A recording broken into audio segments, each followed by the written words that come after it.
Thôi chào xem phu. Mà tí mà nhấc đó nè. Ô, mẹ nhắm tắc tí tới chừng. Con phu. Ồ,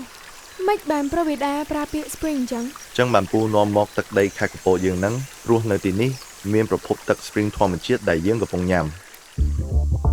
នោះទឹក Spring ជាទឹកធម្មជាតិដែលផុសចេញពីក្រោមដីនៃតំបន់ជួរភ្នំដែលត្រូវបានចាត់ទុកថាជាទឹកបន្សុទ្ធរួចជាស្រេចទឹក Spring មានផ្ទុកនូវសារធាតុអារ៉ាជាច្រើនប្រភេទដែលមានសារៈប្រយោជន៍ជួយទ្រទ្រង់រាងកាយនិងសុខភាពរួមមានសូឌីយ៉ូម ប៉ូតាស្យូម កាល់ស្យូម និងនីត្រីតជាដើម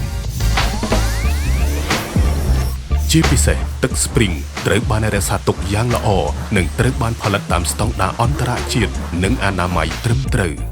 ដោយឆ្លងកាត់ប្រព័ន្ធចម្រោះមីក្រូឆ្លាតវៃដែលមានបច្ចេកវិទ្យាទំនើបនិងចុងក្រោយបង្អស់ដូចជា UF filter ដើម្បីកម្ចាត់បាក់តេរីនិងវីរុសមិនល្អ Sen filter ចម្រោះដីកកនិងកាកសំណល់ធំៗ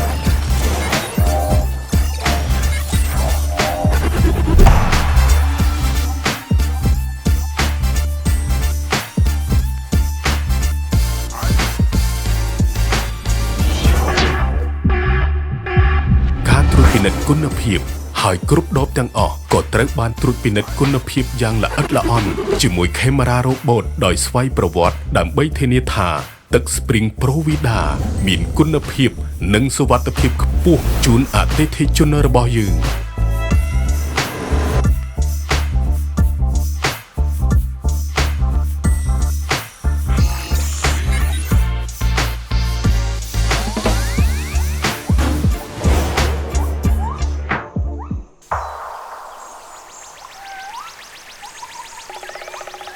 ទឹក Spring ធម្មជាតិដំបូងគេបំផុតនៅប្រទេសកម្ពុជា